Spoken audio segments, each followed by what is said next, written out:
Isabella Qasim thought the hardest part of being childless was watching other families grow around her in Dubai's elite circles.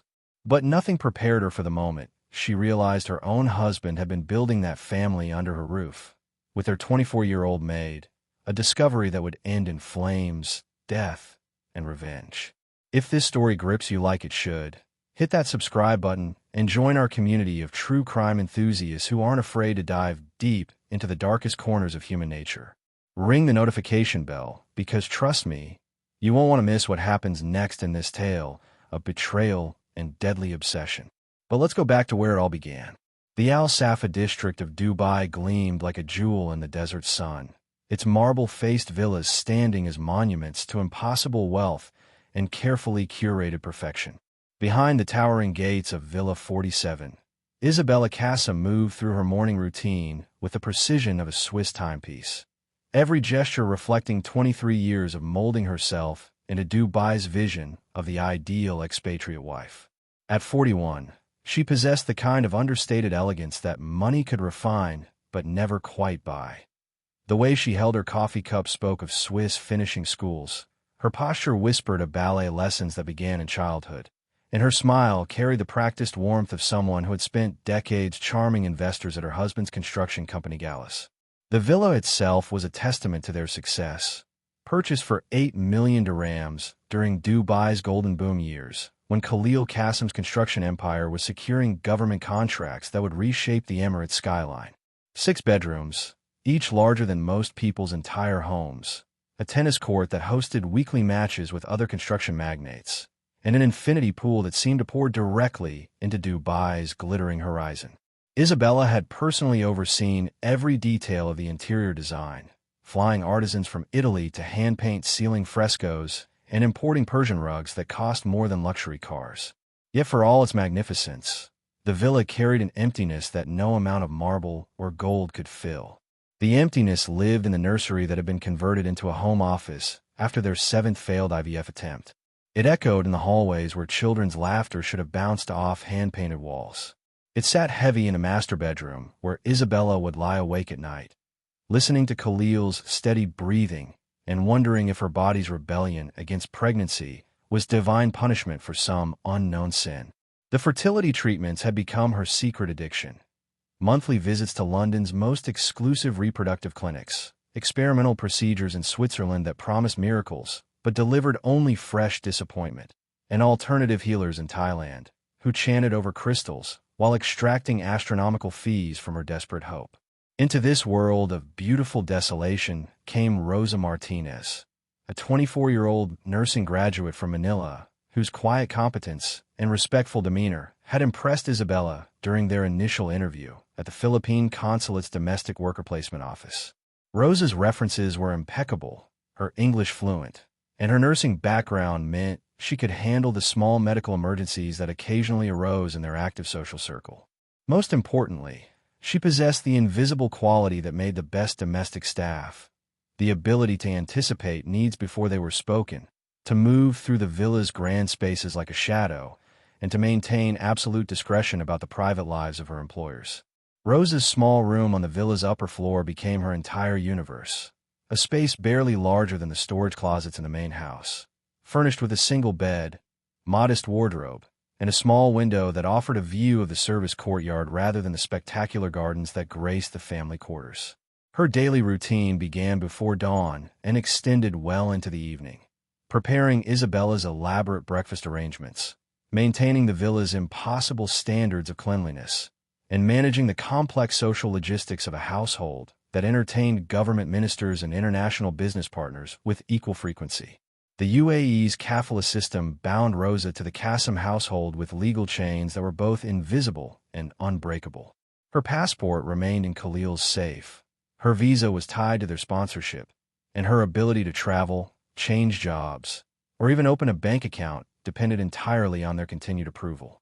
This arrangement created a power dynamic that went far beyond simple employment. Rosa existed in a liminal space between family member and property, trusted with intimate household secrets, while remaining fundamentally vulnerable to her employer's whims and desires. As 2019 dawned over Dubai's ever-climbing skyline, The Qasim household appeared to embody everything the emirate represented to the world: success, luxury, and the seamless blending of traditional values with modern prosperity.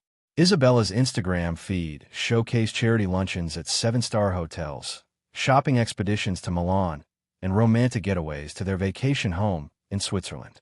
Khalil's business relationships flourished as Dubai's construction boom entered a new phase, with his company securing contract for portions of the World Expo infrastructure that would showcase the UAE to a global audience. Yet beneath the surface of their perfectly orchestrated life, subtle tensions had begun to emerge like hairline cracks in expensive porcelain. Isabella's increasing obsession with fertility treatments was consuming not just their financial resources, but her emotional equilibrium, leaving her prone to sudden mood swings that sent household staff scurrying for cover. Khalil's business success demanded ever longer hours and more frequent travel, creating spaces in their relationship that had once been filled with shared dreams of parenthood, but now stretched empty and echoing with unspoken resentments. The stage was perfectly set for the kind of betrayal that would shatter their golden world into deadly fragments, though none of them could have imagined how quickly paradise could transform into a burning hell that would consume everything they had built together. The affair began during Ramadan 2019, in the quiet hours when the villa lay shrouded in pre-dawn darkness and the call to prayer echoed across Dubai's sleeping neighborhoods. Isabella had traveled to London for another round of experimental fertility treatments, leaving Khalil alone with Rosa and the skeletal night staff who maintained their sprawling estate. The isolation of those holy month evenings, when normal social rhythms ground to a halt and the city turned inward in reflection, created an intimacy that neither of them had anticipated or intended. Rosa had been working late in the kitchen, preparing the elaborate suhoor meal that would sustain Khalil through his day-long fast, when he appeared in the doorway wearing traditional white dishasha and carrying the weight of another failed business negotiation on his shoulders. At 45, Khalil possessed the kind of weathered handsomeness that came from decades of outdoor construction work before his company's success allowed him to retreat to air-conditioned boardrooms. His dark eyes, which commanded respect in government meetings and intimidated competitors, seemed vulnerable in the kitchen's soft lighting as he watched Rosa arrange dates and traditional sweets with the careful attention she brought to every task. "You don't have to stay up so late," he said quietly, his voice carrying the exhaustion of a man trying to fill the emotional void left by his wife's absence and their marriage's slow deterioration under the pressure of childlessness and separate pursuits of solutions that never materialized.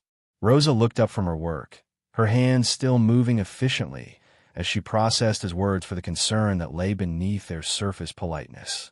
"It's no trouble, sir," she replied, but something in her tone suggested she appreciated his consideration for her welfare in ways that went beyond simple employer courtesy. The conversation that followed was unremarkable in its content: casual discussion about the weather, her family situation in Manila, his business concerns, but charged with an underlying awareness that both recognized and tried to ignore. The progression from polite conversation to emotional intimacy unfolded with devastating inevitability over the following weeks. Rosa's nursing background allowed her to recognize the signs of stress and depression that Khalil carried like invisible wounds, while her own isolation as a foreign domestic worker created a hunger for meaningful human connection that transcended their vast differences in age, culture, and social position. Their shared meals during suhoor became longer, their conversations deeper, and their mutual recognition of loneliness more honest and dangerous. Khalil began finding excuses to extend his time in spaces where Rosa worked, asking her opinion about household management decisions that had always been Isabella's exclusive domain, sharing frustrations about business challenges that he couldn't discuss with his male friends due to the competitive nature of Dubai's construction industry. Rosa, starved for intellectual stimulation and adult companionship beyond the basic instructions that defined her daily interactions, found herself looking forward to these moments with an anticipation that terrified and thrilled her in equal measure. The first physical contact came in late June, when Rosa stumbled while carrying a heavy tray of dishes, and Khalil caught her arm to prevent a fall. The touch lasted only seconds, but both felt the electric charge that transformed their careful emotional dance into something infinitely more dangerous. From that moment, every interaction carried the weight of possibility and prohibition. Every glance held questions they couldn't ask. Every casual brush of hands while passing objects felt like playing with fire in a house made of gunpowder. By August, as Dubai's summer heat reached its brutal peak and forced even more social activities indoors, their relationship had evolved into a secret love affair that violated every boundary of employer-employee relationships while creating an emotional intimacy that neither had experienced before. Khalil, starved for the kind of unconditional acceptance that his marriage had lost somewhere between failed fertility treatments and separate bedrooms, found in Rosa a woman who saw him not as a source of financial security or social status, but as a man deserving of love despite his perceived failures as a husband. Rosa, isolated from her family by thousands of miles and from her peers by the demanding schedule of elite domestic service, discovered in Khalil a protector and provider who promised to elevate her from invisible servitude to cherished partner. His whispered promises during their clandestine encounters painted visions of a future where she wouldn't have to choose between love and survival, where her nursing skills could flourish in Abu Dhabi's expanding healthcare system, while their children grew up with every advantage his wealth could provide. The pregnancy was planned with the same meticulous care that Khalil brought to his construction projects, discussed in hushed conversations during Isabella's extended trips to European fertility clinics. The irony was crushing, almost biblical in its cruel precision. While Isabella submitted her body to painful procedures and experimental hormones in desperate pursuit of motherhood, her husband was creating the family she craved with a woman who served her coffee each morning and laundered her clothes with invisible efficiency. Rosa's morning sickness began in September, carefully hidden during the pre-dawn hours when nausea was most severe and Isabella was typically still sleeping off the jet lag from another disappointing medical consultation. The pregnancy test, purchased during a rare afternoon off and taken in the privacy of her small bathroom, confirmed what they both hoped and feared. The positive result represented their secret victory and Isabella's unwitting defeat, though none of them yet understood the deadly mathematics of betrayal that was already calculating its terrible price. As autumn arrived and Dubai's social season resumed with renewed energy, Isabella began to notice subtle changes in her household's carefully orchestrated rhythm that would eventually lead her to the devastating truth hiding in plain sight, setting in motion the events that would transform their perfect villa into a crime scene that would shock the entire emirate. Isabella's first hint that something was shifting in her carefully controlled world came on a Tuesday morning in October, when she noticed Rosa running to the guest bathroom with barely concealed urgency, her face pale and her hand pressed protectively against her stomach. The young woman's explanation about spoiled food from the staff kitchen seemed plausible enough, but Isabella's business background had trained her to notice patterns, and this pattern was troubling in ways she couldn't yet articulate. The changes accumulated like grains of sand that would eventually form a devastating avalanche. Rosa, who had always maintained her petite figure through careful eating habits and long working days, began choosing looser traditional Filipino dresses instead of the fitted uniforms that had been part of her professional appearance. Her energy levels, once consistent throughout 14-hour workdays, now fluctuated dramatically between bursts of activity and moments where she would sit heavily in kitchen chairs, unconsciously rubbing circles on her lower back. Most disturbing was Khalil's sudden solicitousness toward their domestic staff. The man who had barely acknowledged Rosa's existence beyond basic instructions now inquired about her comfort, suggested she rest when she appeared tired, and even offered to drive her to medical appointments himself, a task typically delegated to their regular driver or taxi services. When Isabella questioned this unusual consideration, Khalil's defensive responses carried an edge that was entirely out of character for a man who typically discussed household management with casual indifference. The investigation began accidentally when Isabella discovered unexplained charges on their shared credit card statement while reviewing household expenses in preparation for tax season. Medical clinic visits she didn't recognize, pharmacy purchases for prenatal vitamins, and restaurant charges during afternoon hours when she assumed Rosa was working at the villa created a puzzle that her analytical mind couldn't ignore. Her background in financial analysis had trained her to spot discrepancies, and these discrepancies painted a picture that made her stomach turn with growing dread. Late November brought the discovery that would shatter her world completely. While helping Rosa reorganize the upstairs storage closets, Isabella found a pregnancy test hidden beneath carefully folded traditional dresses in the young woman's modest wardrobe. The positive result, dated 3 weeks earlier, hit Isabella like a physical blow that left her gasping for air in the claustrophobic space. Her hands shook as she photographed the evidence before replacing it exactly as found, her mind racing through implications that seemed too devastating to be real. The confrontation came on a suffocating afternoon, when Dubai's heat seemed to press against the villa's windows like a living thing demanding entry. Isabella had orchestrated the timing with precision, ensuring other staff members were absent, and Khalil was attending a supposedly crucial meeting with government contractors in downtown Dubai.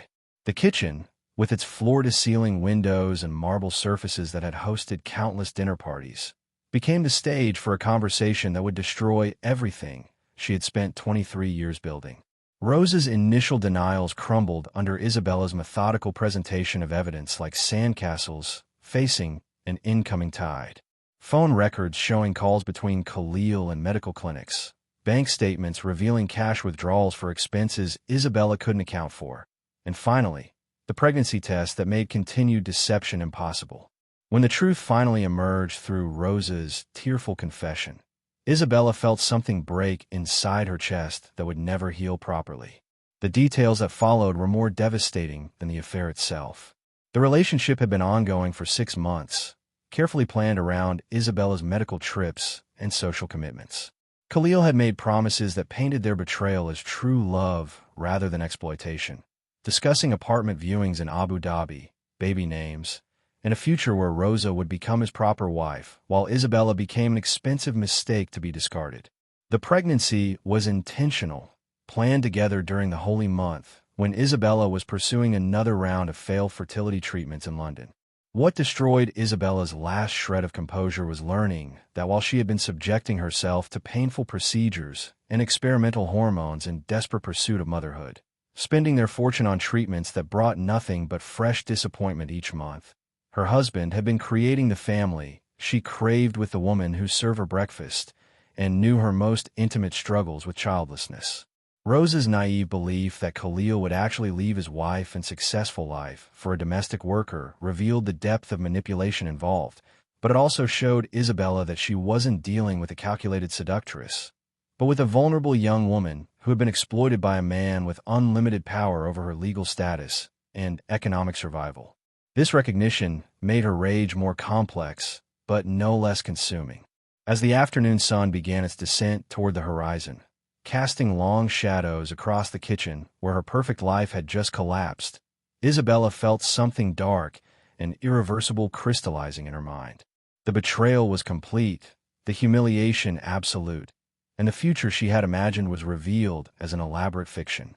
The pregnancy that should have brought joy had instead delivered the most devastating betrayal imaginable, and as Rosa's sobs echoed through the marble-walled space, Isabella began calculating revenge with the same methodical precision she had once applied to charity fundraising and social climbing. December 15th, 2019 began like countless other evenings in the Qasim household, Dubai's winter weather providing a brief respite from the crushing heat that defined most of the year. The villa's evening routine proceeded with mechanical normalcy. Dinner served precisely at 7, Arabic news programs playing softly on the wall-mounted television, and the familiar sounds of evening preparations as staff completed their duties before retiring to their quarters. But Isabella observed everything through the lens of her devastating discovery, her senses sharpened by rage and betrayal that had fermented into something cold and calculating over the past 3 weeks. Since the kitchen confrontation with Rosa, Isabella had moved through her days like an actress performing a role she had perfected over 2 decades. She attended charity committee meetings, smiled at dinner parties with government contractors' wives, and maintained her social media presence with carefully curated images of luxury and contentment. Yet beneath this facade, her mind worked with terrifying precision, calculating revenge that would match the magnitude of their betrayal. The planning had consumed her thoughts during sleepless nights when she lay beside Khalil, watching him sleep peacefully, while knowing he was dreaming of his pregnant mistress in the room above their heads. She researched fire behavior with the same methodical attention she had once applied to fertility treatments, learning about accelerants and burn patterns during supposed spa appointments and shopping excursions to Dubai Mall. Her browsing history, carefully cleared from their shared devices, included searches about gasoline ignition points and smoke inhalation effects. Isabella's decision crystallized during a particularly painful moment when she overheard Khalil and Rosa discussing baby nursery themes through the villa's intercom system, their intimate planning of a future that excluded her completely. The casual way they discussed cribs and color schemes while she sat in her converted office space, surrounded by fertility clinic brochures and in-used baby name books, transformed her grief into something harder and more dangerous than diamonds. The gasoline came from their garage, stored in industrial containers for the backup generator that powered their home during Dubai's occasional electrical outages. Isabella had always been meticulous about emergency preparedness, and now that same attention to detail served a darker purpose, as she calculated exactly how much accelerant would be needed to ensure her plan's success without allowing time for escape or rescue. December 18th arrived with deceptive normalcy. Khalil attended his construction company's year-end board meeting, discussing contracts and expansion plans while remaining oblivious to the fact that his wife was planning to end both his life and his secret relationship in the most dramatic way possible.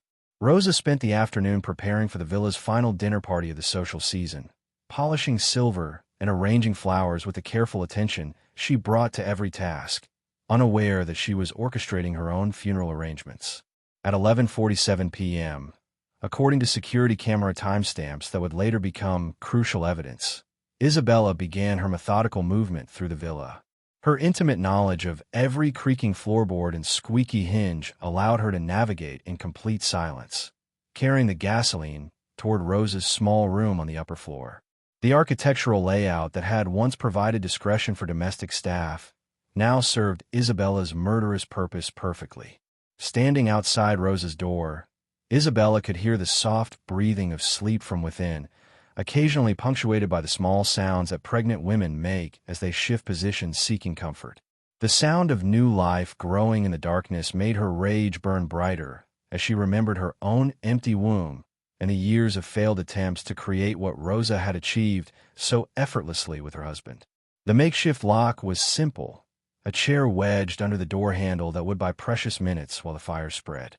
Isabella poured gasoline through the air conditioning vents with ceremonial precision, ensuring even distribution throughout the small space. The chemical smell filled the narrow corridor as she emptied container after container, creating a death trap that would eliminate both Rosa and the child that represented everything Isabella had been denied. The match struck against marble, created a brief flare of light before Isabella dropped it through the ventilation grate. The ignition was immediate and more violent than anticipated, gasoline vapors exploding in a fireball that shattered windows and sent flames racing along wooden ceiling beams faster than her careful calculations had predicted. Her planned escape route became urgent as fire spread beyond Rosa's room, consuming decorative elements and racing toward Khalil's bedroom with terrifying speed. Khalil's awakening came through smoke alarms piercing the night air at 12:23 a.m. His immediate response revealed the depth of his attachment to Rosa, even in life-threatening circumstances. Instead of fleeing to safety, he ran toward the source of the fire, desperately trying to reach the woman carrying his child. The locked door and intense heat created insurmountable obstacles as smoke inhalation began affecting his coordination and judgment. His final moments were spent not saving himself, but attempting to rescue Rosa from the inferno his wife had created. Isabella watched from the ground floor as emergency lights began reflecting off neighboring villas, knowing that her perfect revenge was consuming everything she had lost along with everything they had stolen from her. The fire would destroy more than lives. It would eliminate the future they had planned together while she suffered alone with her empty dreams and broken body. Dubai Fire Department's response time of 11 minutes was considered excellent by international standards, but the villa's upper floor was already consumed when professional firefighters arrived at 12:34 a.m. Red emergency lights reflected off marble facades throughout Al Safa as the community watched one of their most prominent families burn. the acrid smell of smoke and gasoline creating a toxic cloud that would linger for days over the exclusive neighborhood. Rescue operations revealed the full scope of Isabella's deadly revenge. Khalil was found collapsed near Rosa's door, overcome by smoke inhalation in his desperate attempt to save the woman carrying his child. Rosa herself was discovered unconscious in her room, severely burned but miraculously still alive, her body curled protectively around her unborn baby in a final maternal gesture that would haunt first responders for years afterward. Isabella was located on the ground floor, suffering minor burns and apparent shock, her carefully planned survival a stark contrast to the devastation above. The investigation unfolded with methodical precision as Dubai Police's Criminal Investigation Department assembled their case. Captain Sarah Al-Mansouri, head of the arson unit, led forensic specialist who found gasoline residue concentrated throughout Rosa's room and distinctive accelerant burn patterns that eliminated any possibility of accidental fire. Security camera footage from neighboring villas captured Isabella's movements throughout the night, creating an irrefutable timeline of premeditation that would become the prosecution's foundation. Digital evidence revealed the depth of planning behind her actions. Phone records showed Isabella had researched fire behavior and accelerants in the weeks following her discovery of the affair, including multiple searches for gasoline ignition patterns and smoke inhalation effects. Financial records revealed cash purchases of additional gasoline containers from different service stations across Dubai, suggesting she had considered multiple scenarios before settling on her final plan. Rosa Martinez died on December 22, 2019, after fighting for her life for 4 agonizing days at Dubai Hospital's burn unit. Her death devastated her family in Manila, who had depended on her monthly remittances for basic survival. The Philippines embassy coordinated her body's repatriation, but funeral costs bankrupted her relatives, who had borrowed money hoping for her eventual return with substantial savings. The loss of her unborn child added another layer of tragedy, as UAE law treated fetal death as an additional criminal charge. Khalil succumbed to his injuries on December 26, never regaining consciousness after smoke inhalation caused cardiac arrest. His construction company, Qasim Construction, collapsed within months as government contracts were canceled and business relationships dissolved in the scandal's aftermath. The family name that had taken generations to build in Dubai's commercial circles was destroyed overnight, their legacy reduced to newspaper headlines about murder and betrayal. Isabella's trial began 6 months later at Dubai Criminal Court, drawing international media attention to domestic worker rights in the Gulf region. The courtroom was packed daily with journalists, human rights observers, and members of both the Emirati and Filipino communities. High-profile defense attorneys argued temporary insanity, claiming the discovery of her husband's affair and Rosa's pregnancy had triggered a psychological breakdown that rendered her incapable of rational decision-making.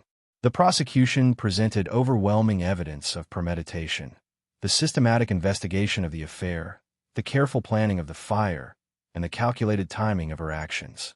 They portrayed Isabella not as a victim of betrayal, but as a calculating killer who had chosen murder over legal remedies available through Dubai's family courts. Security footage, financial records, and digital evidence created an unshakable foundation for their case. The confession moment came during her 3rd day of testimony, when sustained questioning broke through her composed exterior. "I didn't want to kill him," she sobbed before the packed courtroom, her voice barely audible above the sudden silence. "I just wanted to watch him lose her the way I lost everything." The statement revealed the revenge motive that had driven her actions, not just eliminating Rosa, but forcing Khalil to suffer the loss of someone he loved before dying himself. Judge Mohammed Al-Rashid ultimately found that while her emotional state was a mitigating factor, the systematic planning and innocent lives lost demanded severe consequences. Isabella received a 25-year sentence with possibility of parole after 18 years, contingent on completing mental health treatment and rehabilitation programs. The verdict satisfied neither side completely, but reflected the complex cultural and legal considerations involved in the case. The tragedy catalyzed significant reforms in UAE domestic worker protections.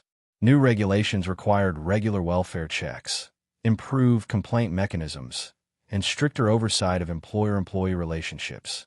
The kafala sponsorship system underwent modifications, allowing workers greater mobility and legal protections, while employment agencies faced enhanced screening requirements. 5 years later, measurable improvements in domestic worker conditions had emerged from the ashes of the Qasim Villa. Rosa Martinez became a symbol for worker rights advocacy, with educational programs bearing her name across the Philippines and UAE. The scholarship fund established in her memory supported dozens of young nurses pursuing education and professional development. Isabella's case established legal precedents for handling domestic violence cases involving cultural complexities, with ongoing monitoring by international human rights organizations, ensuring continued attention to systemic issues. The perfect facade of expatriate life in Dubai had been forever altered, replaced by greater awareness of the human costs hidden behind marble walls and luxury lifestyles. Today, the Al Safa district continues to gleam in Dubai's relentless sunshine, but residents remember the night when paradise burned and exposed the dangerous fault lines beneath their glittering elite society. The villa has been demolished and rebuilt, but the ghost of that December fire continues to haunt Dubai's domestic worker community, serving as a permanent reminder that sometimes the greatest danger comes not from strangers, but from the collision of desperation, betrayal, and unchecked power within our most intimate relationships.